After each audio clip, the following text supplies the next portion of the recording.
السلام عليكم ورحمة الله وبركاته. أنا دلوقتي موجود في المسجد،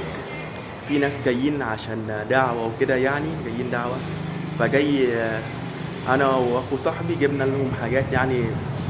فواكه وكده، وجايين ناكل مع بعض ودرس يعني. احنا كده دلوقتي أنا جيت ما لحقتهمش يعني في الأكل، يعني أنا آكل لوحدي. كان المفروض يقعدوا. ทำอะไรถ่ายคลิปครับที่ไหนถ่ายคลิปแบบ YouTube ลง อ๋ YouTube อะไร ออเงี้ยย่างนี้เหรอใช่ใช่อ๋อ ใช่ هيحطوا لي انا كل واحده دلوقتي، وبعدها في نصيحه وكده يعني.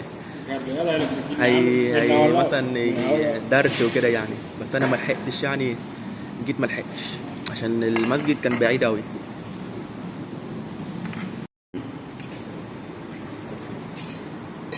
كذا فلا الاكل يجي تحطوا لي اكل اهوت. ده عباره عن لحم وفراخ مع بعض وبالبصل. حاول انا كذا فلا مميز. كان المفروض يقعدوا وبيحطوا في صينيه كبيره يعني، ويقعدوا ياكلوا مع بعض بالايد يعني، بس انا جيت ما لحقتش يعني.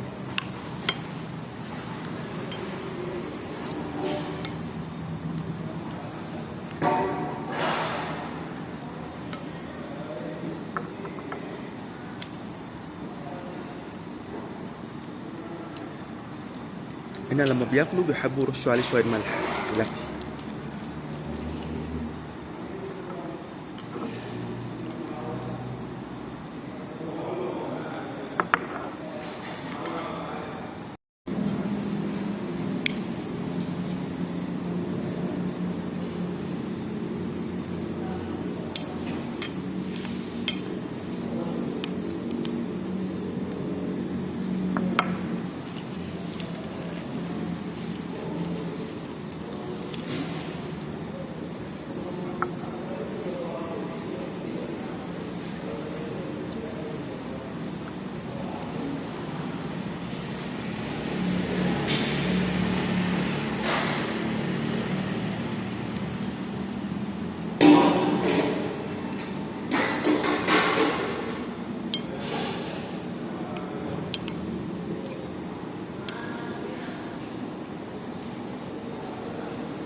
บางที่มาดาว่านี่มากันกี่คนครับ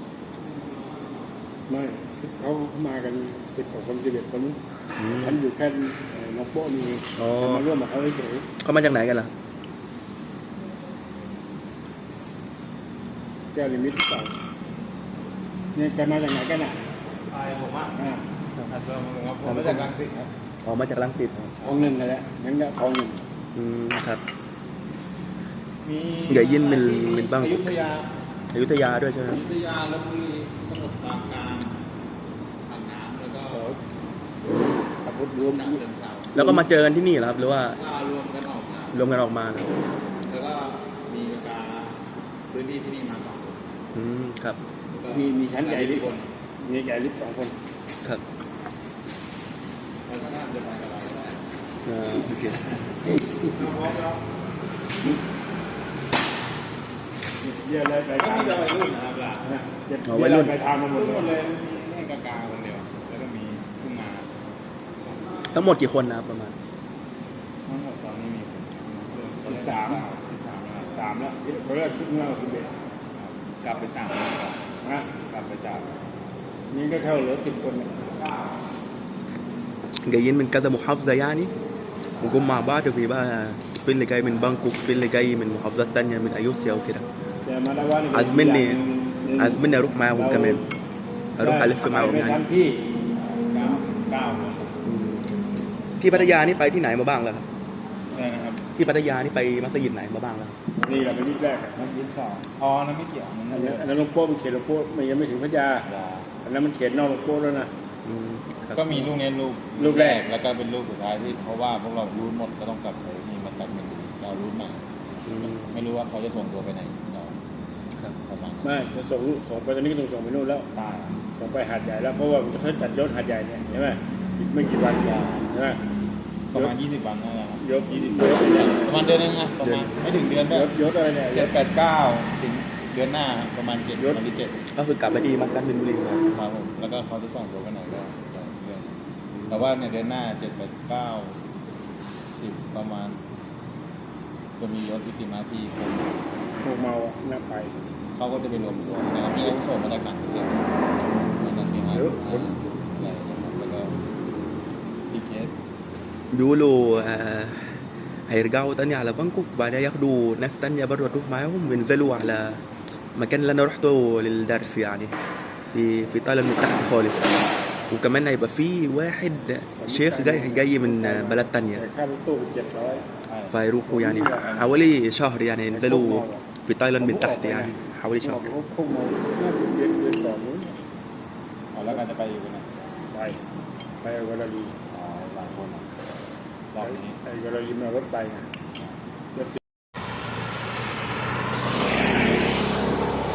هم هنا بيعملوا كده دعوة كده بيلفوا على المساجد وكده في تايلاند كلها في كذا محافظات وكده عشان يعلموا درس يعلموا حد عارف في الإسلام الجديد كده يعلموه وكده يعني. احنا جايين 11 نفر 13 نفر وكانوا عازميني كمان اروح معاهم هينزلوا في تايلاند من تحت خالص مكان اسمه حادياي وبيبقى كذا ناس بقى جايين من كذا مكان يعني بس هم يرجعوا من هنا لبانكوك الأول ياخدوا ناس تانية عايزين يروحوا معاهم يعني ياخدوا ناس تانية. هو المفروض المكان الأصلي بتاعهم في بانكوك يعني جايين من بانكوك بيبقى في مسجد هناك بيتلموا فيه هم كلهم بيشوفوا بعض فيه يعني